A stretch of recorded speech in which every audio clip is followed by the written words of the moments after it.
The game of Yu-Gi-Oh has many different cards, but not all are created equal.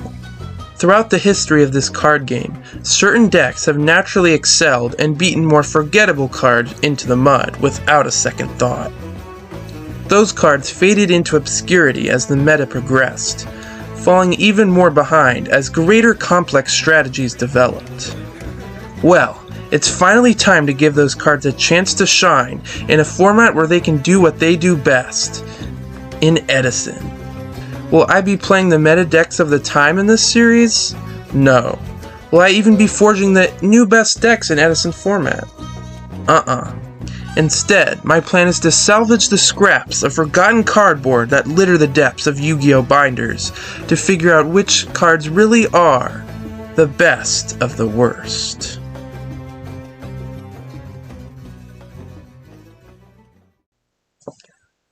Hey guys, welcome to another Best of the Worst video. Today I'm bringing you one of my favorite archetypes, I guess, in Yu-Gi-Oh! I use that term loosely since they don't really have any shared naming conventions, but they have the same stat line and similar effects when destroying an opponent's monster by battle. Therefore, in this deck list I have a fair amount of battle spells that allow me to profit off of the effects of these fairly weak battleships. And I play more of a control type strategy, but there's also the option for a more aggressive OTK strategy with Cyber Eltanin and Future Fusion, along with Overload Fusion in the side deck here. However, I feel like that build is a little more bricky, and the combos really don't go as smoothly as I would like. For example, if you Future Fusion for Chimera Tech Overdragon to take advantage of Cyber Eltanin and Overload Fusion, you'll cause an entire board wipe in 2 turns because Chimera Tech Overdragon destroys everything on your board, which includes Future Fusion, which must be on the field for the fusion to survive. Believe me, I learned this the hard way. Maybe in the comments you guys can suggest some other fusions that would take advantage of Cyber Eltanin or Overload Fusion, but for now I have this strategy in this side deck. Maybe something that doesn't blow up the board when it goes onto the field. So for the main deck here, I have 3 Blue Thunder T-45, which is the strongest ship we have available to us and gives you the ability to summon a token when it destroys a monster by battle, which is a common theme with these ship cards. Next, we have 2 Cyber Dragon, always a good card, and fits in with our other light machines. We have 1 Falcon Beta, which is only at 1 because it can be slow, especially in the early game, but it can bin a spaceship with 1200 or less attack, or special summon 1 from the graveyard. 2 Honest, because honestly this is the best card in the deck. I'm sad it's limited to 2, but whatever. It's crazy against basically any deck. The advantage this card generates in this deck specifically is insane, because if you win a battle with these ships, you're already in a really good position. Then we have 3 Jade Knight, which is a little different than the other ships because it searches for a level 4 machine instead of having a battle effect, and also has a neat little effect where other light machines with 1200 or less attack cannot be destroyed by trap effects while this is in a face-up attack position.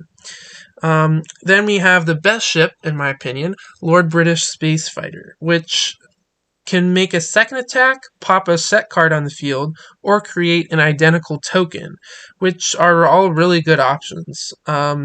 We then have 3 Shining Angel, which is good to go into any of our small ships because they're all light.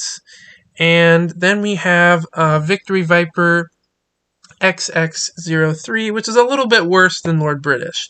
It can increase its attack by 400, destroy a face-up spell or trap card on the field, or create an identical token. Notably, this one will die if the Victory Viper leaves the field, so be aware of that. I don't know why that's there, because the other one doesn't have that, but whatever.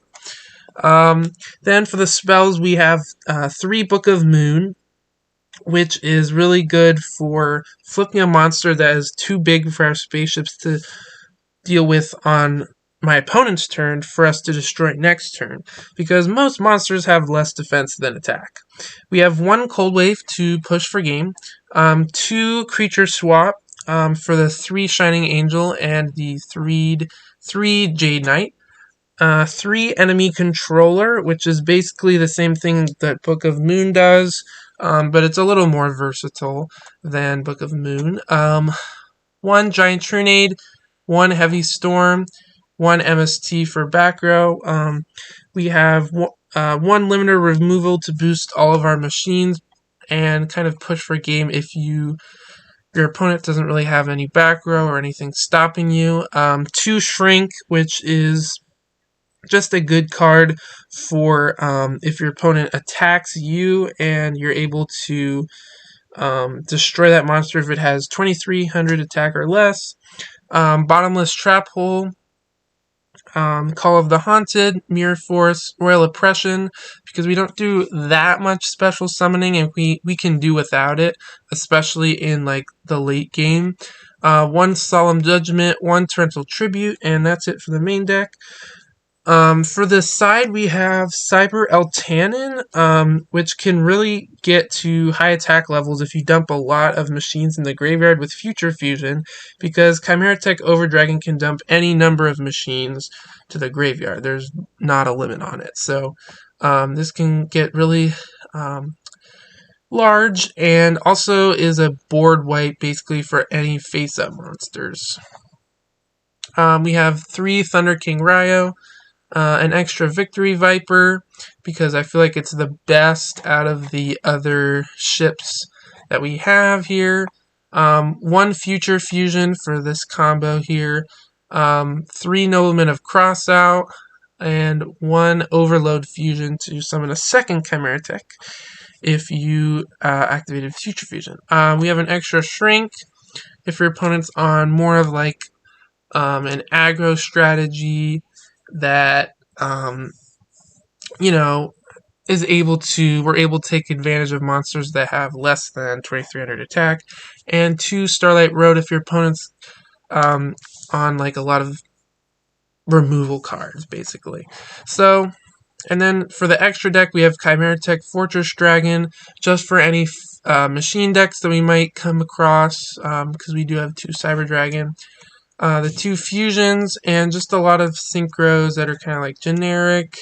We probably won't summon those because we don't have any tuners in the deck, but they're just there, just in case. Might as well. So, yeah, that's the deck profile, and let's get into the replays.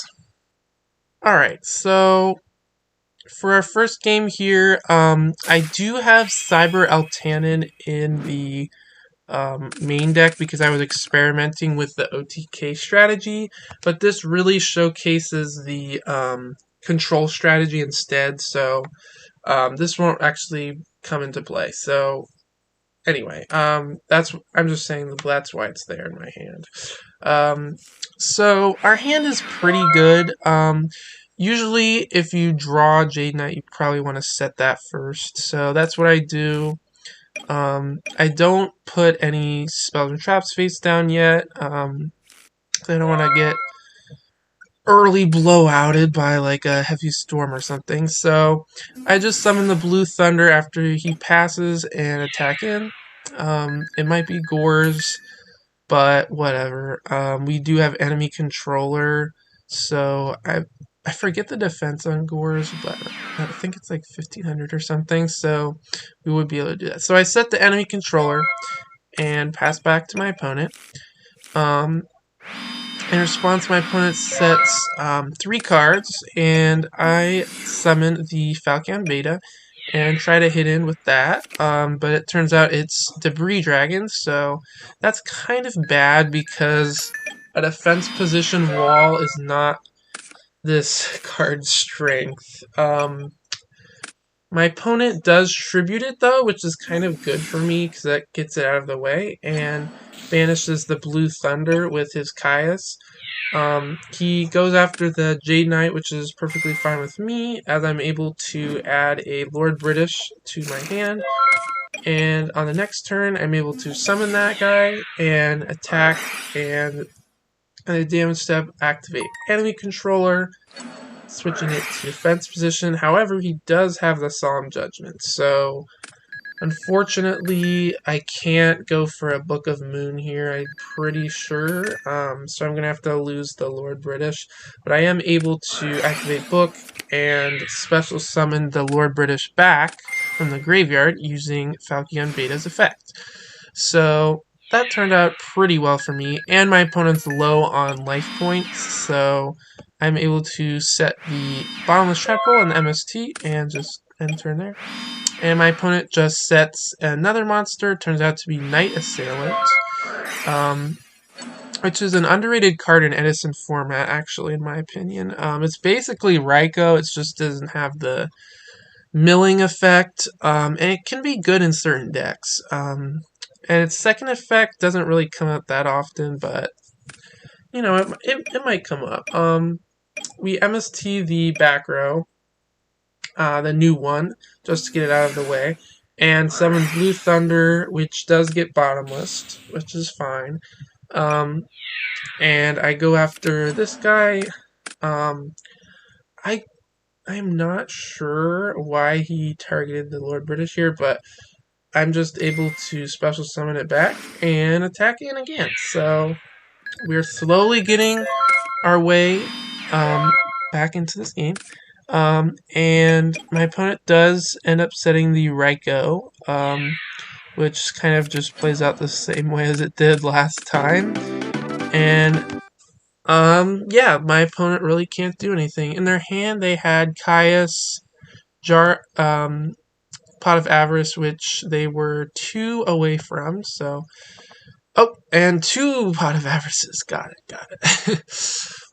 So they kind of break there, and Caius also was not sticking if they could not stick a monster on the field. So that was a pretty good game for me, and that kind of like demonstrates how good this deck is against like Monarch strategies in particular, because if your opponent's just summoning a Monarch, you can easily deal with that and take care of their back row with like Lord British Space Fighter when you destroy their Monarch. So that's just like pretty good. And yeah, so the next game is actually going to showcase a game against another player who's using Spaceships, so that should be interesting, and let's get into it. Alright, so for the second game here, we are going up against another Spaceship deck, so this is going to be interesting. My opponent does go first and sets 2 and passes, which is a good start from my perspective because a set and pass is perfect opportunity. However, I don't want to go for the Space Fighter yet, so I just go for the Jade Knight here. And he does say nice, and I'm like, wait, Shining Angel, that's a little bit... You don't see that too often. Is this Spaceships, possibly? And it turns out to be, it is Spaceships. So, that's funny. I'm able to set 2 here, because I don't really think he wants to Heavy Storm unless he has it set, so... he summons the Lord British, which is kind of bad for me here, but I do have the 2 back row to help with that. And I activate Shrink on his British, and destroy that.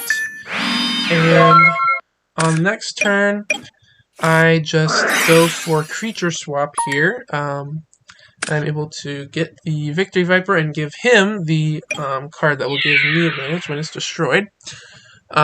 He does Honest, but that's not too bad, considering it is a Jade Knight and not like a Victory Viper or something like that. And I just pass turn there. He just goes to battle and attacks here, which is fine for me. And I do draw Falchion Beta. I Cold Wave here just to get rid of any background stuff. Like, it wouldn't have mattered anyway, because he has Royal Oppression and Bottomless Trap Hole set, both of which don't really do that much to me. And I'm able to attack over his Jade Knight, get the search and take out one of his set cards, which turns out to be bottomless. I grab a Blue Thunder T45 because this one actually is any light level 4 light machine, not one with 1200 or less. And just end turn there. And my opponent just summons another British, which I allow. That's fine. And just go for the Blue Thunder and attack in.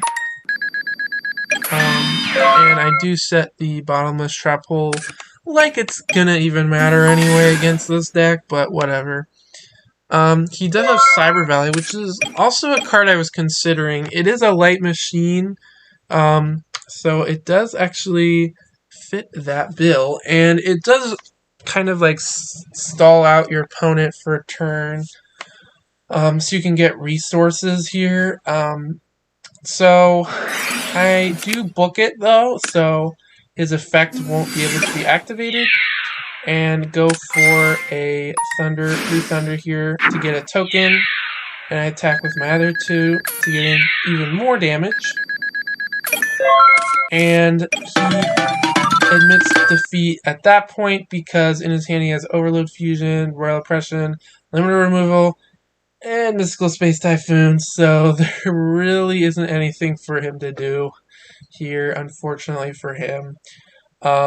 He just kind of bricked on the stuff that was supposed to be for other types of decks, and also he does have Overload Fusion, which means he was playing the version of the deck that goes with like Cyber Eltanin and stuff like that. So yeah, that's been Spaceships. I didn't even have to use the Honest. It was still in my hand, so I still had plenty of tricks up my sleeve for that. So yeah, this deck's actually pretty competent for the kind of style of Edison format that we're in right now.